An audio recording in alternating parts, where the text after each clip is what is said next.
beleza. Eu queria só voltar um pouquinho nessa história toda, né? Porque o que acontece? Quando o Becquerel, a Madame Curie, Pierre Curie faziam os experimentos lá sobre radioatividade, eles sempre analisavam, né, elementos químicos que tinham um número de massa muito grande, elementos muito pesados, né? E isso, a princípio, seria uma característica desse tipo de elemento. Então, você vai encontrar radioatividade no tório, no urânio. O urânio, assim, é o elemento limite, né, da tabela periódica, né? 235, né? Você encontra, né, assim, enfim, elementos que são o rádio, o próprio polônio. Mas o que acontece? Lá na década de 30, começam a perceber que você pode criar elementos radioativos, né, os chamados radioisótopos, de maneira artificial. E aí tem um cientista emblemático chamado Enrico Fermi. O Enrico Fermi ele esteve no Brasil também, viu, Daniel? Esses caras rodaram por aqui também, todos eles. O Enrico Fermi ele vai liderar, né, um braço do Projeto Manhattan mais à frente. Depois a gente volta a falar sobre isso daqui a pouco. Mas ele percebe que se ele pegasse um núcleo atômico de elemento químico que não fosse tão pesado, como o urânio, por exemplo, e bombardeasse com o nêutron, ele tinha a produção de um novo elemento químico, né? Assim, só em termos ilustrativos, não era isso que acontecia, né? Porque o hidrogênio é muito pequenininho. Mas se você pegar hidrogênio e bombardear com o nêutron, você vai ter, nesse elemento que era muito simples, só um próton no núcleo atômico, você vai ter um elemento químico agora que vai ter um próton e um nêutron. Ele continua sendo o hidrogênio de antes, né? De antes, porque o número atômico é a identidade do elemento químico, mas agora ele tem um número de massa maior, que é o dobro. E ele já não é mais chamado de hidrogênio, ele é chamado de deutério, né? Se você tem um hidrogênio com 2 nêutrons e um próton no núcleo, ele já é chamado de trítio. E o grande barato disso tudo é que esses elementos produzidos, eles são radioativos também. Então você não tem mais só radioatividade em elementos naturais muito grandes. Você tem produzidos artificialmente. E aí isso acontece ao longo da década de 30, né? Em 38, o Enrico Fermi vai ganhar o prêmio Nobel por conta desses estudos. E aí, de maneira meio que quase que acidental, eles percebem que se você pegasse um elemento químico muito grande e fizesse a mesma experiência, você podia ter algo diferente acontecendo. E aí entra em cena agora, entra em cena outras 4 pessoas muito importantes nesse contexto, né? São alemães, né? O Otto Hahn, o Stresemann, a Lise Meitner, que não é alemã, ela é austríaca, mas está na Alemanha nesse momento, o Otto Frisch, que é sobrinho da Lise Meitner. E é a Lise Meitner que consegue perceber que se você bombardeia com um nêutron o núcleo de urânio, você, quando for verificar, você não tem mais aquele átomo pesadão de antes. Você vai ter outra coisa, e ela identifica bário. Né? Hoje a gente conhece muito bem esse processo, né? Bário era produzido a partir do bombardeio do núcleo de urânio com o nêutron. E o bário tem um número de massa muito menor do que o de nêutron. E a jogada foi essa. Então, olha só, esse urânio ele está sendo dividido nesse processo. E nascia ali, então, a ideia de fissão. Né? Claro que, assim, essa galera está toda em contato nesse momento, né? O próprio Enrico Fermi, depois, ele assim, não é do nada, não é pegar um nêutron qualquer e jogar lá no núcleo atômico. Esse nêutron tem que ter uma quantidade de energia adequada, né? E aí você entra no processo de termalização, né? De frenagem do nêutron. É o Fermi que vai entender disso, e é por isso que ele vai parar num reator nuclear lá em Chicago, né? Mas nessa história, Lise Meitner, ela tem que sair da Alemanha, porque ela é judia, vai para a Suécia, para Estocolmo, mas antes disso, ela vai passar um tempo em Copenhague, com o Bohr, lá na Dinamarca, e continua se correspondendo com o Otto Hahn, porque é ela quem, de fato, entende do processo todo, né? E aí, uma das grandes injustiças que acontece é que eles passam a dominar esse processo, como você falou, né? A Alemanha dá um salto no pontapé nessa história toda, mas, de maneira muito injusta, é o Otto Hahn que ganha o prêmio Nobel sozinho, de 44. E a Lise Meitner é injustiçada, primeiro por ser mulher, por ser judia. O Otto Hahn achava que se colocasse o nome dela no trabalho, poderia prejudicar a carreira dele, seria mal visto, né, pelo governo, por exemplo. Né? A própria Lise Meitner faz uma carta para Nature, um pouco depois, né, dessa descoberta, né, que foi em 38, 39, ela faz uma carta para Nature falando, olha só, quem descobriu isso foi eu e tal, né, e assim, o pessoal meio que ignora esse movimento, manifesto dela, e assim, na minha concepção, é uma das grandes injustiçadas na ciência no mundo, né, diante de uma descoberta tão importante como foi essa. Cara, muito interessante, Milton. Obrigado. Voltando, então, o que causa essa instabilidade nuclear nos elementos químicos, através de um bombardeamento de núcleo, ou até mesmo da emissão de partículas radioativas, é uma relação que os núcleos devem ter entre a quantidade de nêutrons e prótons. Segundo a tabela periódica, até o número atômico 20, essa relação ela é de 1 para 1, ou seja, se você tem um nêutron, você tem um próton, esse elemento é estável. Se você tem 2 nêutrons, você tem 2 prótons, esse elemento é estável. Isso vai até o número atômico 20, que é o do cálcio, e a partir do número atômico 20, essa relação nêutron-próton ela vai aumentando até o limiar de 1,6. E isso é uma relação importante porque os nêutrons, na verdade, estão dentro do núcleo, ou surgiram, na verdade, a sua explicação, foram descobertos, por Chadwick em 1932, por conta de como você ter num ambiente, num espaço, ambiente fica difícil de entender, mas um espaço tão pequeno, tantas partículas, que são partículas com uma massa considerada até elevada, se comparar com o elétron quase não tem massa, e de mesma carga, como eles não se repeliriam e não sairiam do núcleo, não seria uma coisa tão instável. E aí os nêutrons entram na jogada e a estabilidade nuclear ela se dá por esta relação. Por isso que quando a gente bombardeia ou quando o núcleo emite naturalmente alguma partícula e ele ainda não cai nessa relação dita como ideal, ele ainda continua sendo um elemento, mesmo que um elemento menos radioativo, Menos mas ele é instável. radioativo, exatamente, mais instável, menos instável, um elemento radioativo. Então, são elementos que buscam reduzir essa instabilidade deles, né? Então, de alguma forma, eles vão emitir partículas ou ondas, né? De modo a reduzir essa instabilidade, tornando mais estável. É isso que a gente a onda eletromagnética, isso. ela sempre acompanha as emissões das partículas, na Perfeito. verdade. Então, é pensar que o átomo está ali com excesso de instabilidade, então, para reduzir isso, ele se tornar mais estável, e aí todo esse estudo está baseado nisso. Legal. Uma dúvida que sempre aparece que é a tal da fissão nuclear, da fusão nuclear, né? O que é mais ou menos isso? Você pode falar para a gente, mais ou menos, Milton, em linhas gerais? Deixa eu tentar aqui, ó. Só recapitulando um pouco aqui a experiência lá do Fermi, depois o pessoal da Alemanha, o Otto Hahn e a Meitner. O que acontece? Eles pegavam lá elementos químicos, bombardeavam os núcleos atômicos com nêutrons, perdão, e você tinha a produção de elementos químicos radioativos, né? Isótopos radioativos, ou radioisótopos, né? À medida que você vai aumentando o número de massa desse elemento-alvo que está sendo bombardeado, você percebe que, em algum momento, você não tem mais isso acontecendo. Ou, em alguns casos específicos, você tem a chamada divisão desse átomo, né? A fissão nuclear. O que seria a fissão nuclear? Seria a divisão de um núcleo atômico estimulada por algum outro fenômeno. Nesse caso, o bombardeamento desse núcleo por nêutrons, né? Esse nêutron ele é absorvido pelo núcleo atômico, esse núcleo atômico fica mais instável ainda do que ele já era, eventualmente, e aí ele tem que se dividir para reduzir essa instabilidade, né? Porque só emitindo radioatividade ele não consegue. Então ele se divide e vira outras duas coisas novas, chamadas de fragmentos de fissão, né? E esse processo vem acompanhado de liberação de energia. É aí que está a grande jogada, né? É isso que vai levar depois ao pessoal imaginar que pode criar uma bomba com esse processo, né? Então, a bomba atômica está ligada ao processo de fissão nuclear. E aí, depois, mais tarde, perceberam também que você poderia, ao invés de dividir átomos muito grandes em dois menores, juntar átomos pequenos em um átomo só maior. Então, se você pega, por exemplo, dois elementos... Só para lembrar, então, a fissão está ligada à quebra, né? Essa palavra fissão está ligada à quebra. Divisão, e aí não só a divisão, a fissão, como também a fusão, não é isso? A fusão, na verdade, você não divide, né? Não quebra, você junta. Então, na fusão, você pega lá dois elementos químicos pequenos, tipo hidrogênio, dois átomos de hidrogênio, e você, de alguma maneira, faz com que eles se unam, né? Produzindo alguma outra coisa.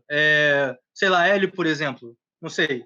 Né? Sim. Você junta, forma hélio. Só que esse processo, ele é um processo que vai produzir uma quantidade de energia muito grande quando se compara com a quantidade de prótons e nêutrons envolvidas numa fissão nuclear, por exemplo, que é de um núcleo atômico muito grande. Né? E a questão é que, para você conseguir esse processo, você precisa de muita energia. Então, por que o reator de fusão nuclear ele não é uma realidade até hoje? porque você ainda não conseguiu encontrar uma equação que te dê uma energia produzida maior do que aquela que você precisa para estimular o processo, o que é um problema, né? Você tem que ter uma balança. Como produzir um sol, né? Como é que a gente pode produzir um pequeno sol, não é isso? Exatamente. Mas, assim, se a gente conseguisse, seria o melhor dos mundos. E outra coisa, né? Quando você junta dois átomos de hidrogênio, dando um exemplo, tá, pessoal? Produzindo hélio, você não tem o mesmo rejeito que é produzido quando você tem um átomo de urânio sendo quebrado, né? Essa é a questão, né? Acho que é isso. A fissão está associada ao que você disse, né? De divisão. E a fusão, a junção, a união de átomos, né? Nos dois processos existem liberação de energia. E essa liberação de energia toda, claro que a Mãe já vai falar, a gente vai poder discutir um pouquinho agora, essa liberação de energia ela tem um interesse militar muito grande. E como é que a gente enxerga um pouquinho isso, professor Daniel? Eu acho que é interessante perceber também como as grandes descobertas científicas, elas não são resultados de um nome só, né? Isso é interessante, porque a gente está falando o nome de vários cientistas. Na verdade, você tem uma cadeia de eventos, uma cadeia de descobertas, uma cadeia de experiências que vão levar a uma grande descoberta. Então, isso muito esforço, né? E um processo longo, às vezes. Exatamente, exatamente. Isso aqui a gente começou lá no final do século XIX, e você passa pela década de 10, década de 20, década de 30, e no caso do uso militar, né, você vai ter só em 1945. Então você vê que realmente é um processo que vai se ligando. Não é uma pessoa só que conduz. Vários e vários cientistas em diferentes lugares se comunicam e vão trocando as experiências. E falando no aspecto da corrida, da disputa militar, você tem aí uma Alemanha que entende essa questão do uso da energia nuclear, só que tem dificuldade com o urânio, né? De ter o urânio 235, que é o urânio bom para fazer bomba, digamos assim, né? Então, assim, a Alemanha ela tem que buscar esse urânio em Minas da Tchecoslováquia, que era, naquele início da guerra ali, um dos primeiros territórios ocupados, na verdade, no pré-guerra. A Polônia invadiu em setembro de 1939, a Tchecoslováquia foi um pouco antes. Então, você tem esse contexto aí, onde a Alemanha tem que ir em busca da matéria-prima, os Estados Unidos começa a aquecer o seu projeto nuclear e tem problemas também nesse sentido, porque consegue o urânio que vem do Congo, né, que era uma colônia, né, da Bélgica, para conseguir fazer esse processo. Então você tem uma Alemanha que tem um grande centro de pesquisa, né, que é Pnemut, né, que seria um centro de pesquisa alemão, que testava as principais armas, tecnologias, e os Estados Unidos, de uma hora para outra, tem que, de fato, né, produzir também a mesma coisa. Né? Tinha Los Alamos, né, que era o correspondente à Pnemut alemã, que era um grande centro de pesquisa e tecnologia, e você tinha em Oak Ridge, em Tennessee, a parte mais, digamos, industrial da bomba, né, onde tinha centrífugas de enriquecimento, onde você tinha ali a construção do reator, né, a elaboração desse reator. Isso é muito interessante quando a gente vê que esse espaço em Tennessee, né, ocupava 10% da energia elétrica dos Estados Unidos. Então, a gente fala aqui em vários momentos sobre produção de energia. Para você construir uma bomba, por exemplo, você tem que empenhar muita energia nesse sentido, em todo o processo. 10% da energia elétrica dos Estados Unidos está sendo direcionada naquele momento para a feitura da bomba. Não, muito, muito curioso falar. Você falou agora de duas coisas muito interessantes, do reator, e do reator nuclear e do projeto Manhattan, né? Vamos falar um pouquinho agora sobre essas duas tentativas, né? O que é um reator nuclear, qual é a função do reator nuclear, e o que é esse negócio do projeto Manhattan? Você percebe que um elemento químico bombardeado com um nêutron se divide. É importante saber que elemento químico é esse que você está falando, né? O urânio, ele é encontrado na natureza basicamente de duas formas, né? São dois isótopos, né? Um mais comum, que é o chamado urânio 238, né? Com número de massa 238, e tem o outro com número de massa 235. O urânio 238 você vai encontrar na natureza na proporção de 99,3%. E o outro, só 0,7%. Isso é decorrente, pessoal, principalmente do tempo de meia-vida de cada um deles, né? Assim, o tempo de meia-vida do urânio 238, ele é muito superior, acho que é de 4,5 bilhões de anos. Então, meninos, vamos ver agora como funciona a cinética das emissões radioativas. Primeiramente, a gente tem que entender o que é tempo de meia-vida ou período de semidesintegração. O tempo de meia-vida, representado por T meio, ou período de semidesintegração, que é representado por um P maiúsculo, é o tempo necessário para que metade da quantidade de um radionuclídeo presente em uma amostra sofra decaimento radioativo. Vamos ver como é que é isso na prática. Então, se eu tenho uma massa inicial que eu determino radioativa eu chamo de M0. Passado um período de meia-vida, essa massa agora passa a ser M0 sobre 2, ou seja, a metade da massa inicial que continua sendo radioativa, ou seja, a outra metade deixa de ser radioativa.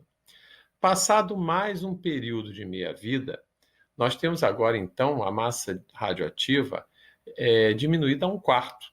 Então, 1/4 da massa inicial passa a ser agora radioativa e os outros 3/4 não radioativos.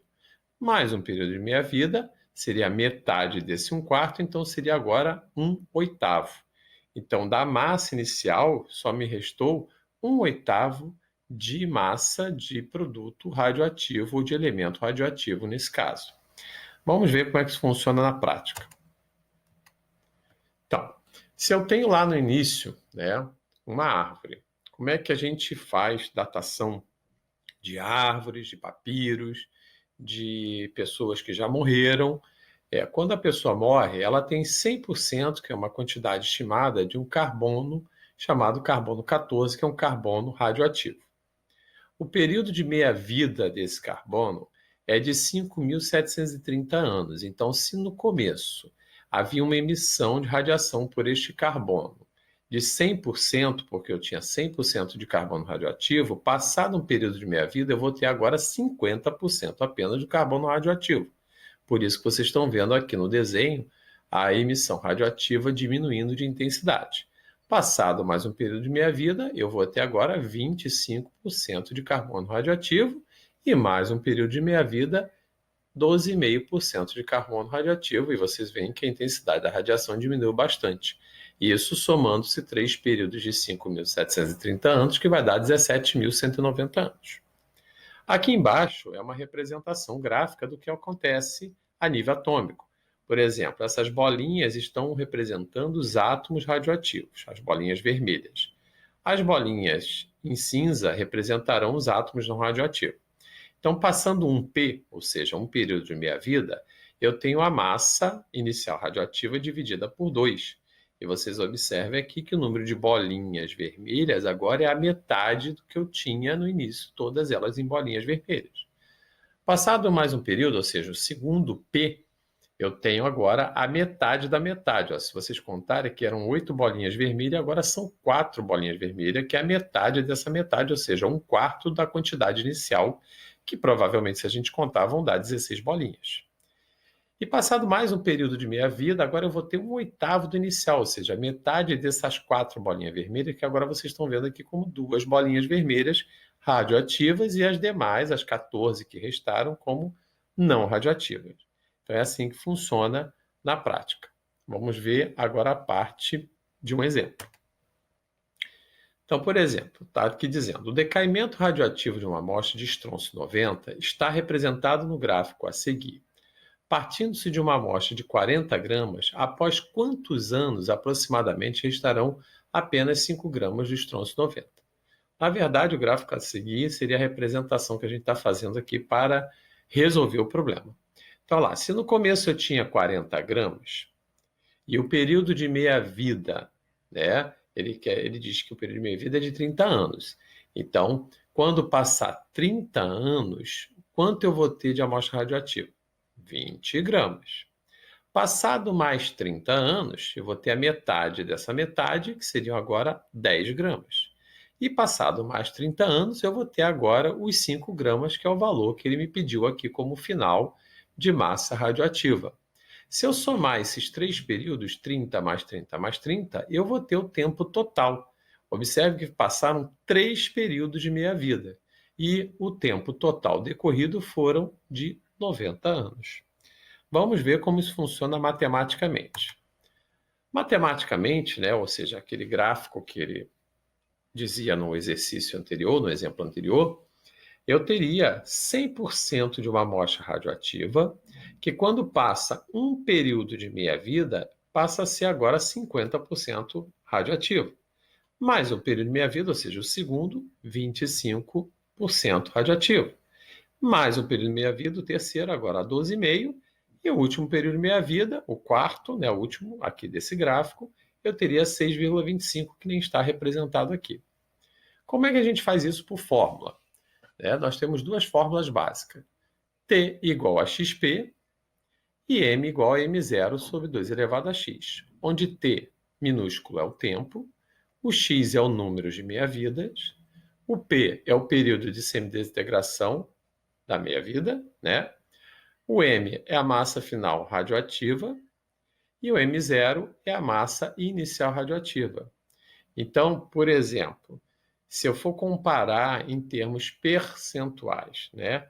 T igual a XP. Eu tenho um tempo decorrido para cada, por exemplo, uma meia-vida, que esse T corresponde exatamente ao período de meia-vida. Se forem 2 meia-vidas, 2 períodos de meia-vida. E assim vai sucessivamente. E esse número de meia-vidas eu uso nessa segunda forma para calcular a massa final que vai ficar radioativa, que vai ser M0, que é a massa inicial, sobre 2 elevado a x, que é o número de meia-vida. Entenderam? Então, prosseguindo. No exemplo gráfico do carbono 14, nós teríamos 10 ppbs inicialmente desse átomo de carbono 14 presente. Então, no dia que aquele ser vivo morre, ele apresenta 10 partes por bilhão, lembrando que ppb é parte por bilhão, de carbono 14. Passado um período de meia-vida, com o passar dos anos, os restos do antigo ser vivo ficam mais pobres em carbono 14 devido ao seu decaimento radioativo. Então, passado um período de meia-vida, que é 5.730 anos, a gente vai ter a metade de carbono 14, o carbono radioativo, seria 5 ppbs. Somando mais 5.730, agora 11.460 anos, a metade da metade, 2,5 ppb, e assim sucessivamente. Eu espero que vocês tenham entendido. Um abraço. Assim, o tempo de meia-vida do urânio 238, ele é muito superior, acho que é de 4,5 bilhões de anos, enquanto que o de urânio 235 é só de 710 milhões de anos. Então, se você pegar a idade geológica da Terra e tudo, você vai ver que a quantidade de um ser muito maior em relação ao do outro é por conta disso, o que é um fato bem curioso, inclusive. Então, se você pega lá e bombardeia o urânio 238 com um nêutron, você não tem a fissão desse cara, ele não se divide. Você produz, na verdade, Neptúnio. Se bombardeia de novo, plutônio. E por aí vai. E é assim que descobrem os chamados elementos transurânicos, que não são naturais. Bombardeando o núcleo de urânio, que está no limite ali da tabela periódica, né? Dos naturais. Sim, sim. E aí percebem o seguinte, esse elemento que sofre fissão nuclear, é o urânio 235, que é esse isótopo de menor quantidade.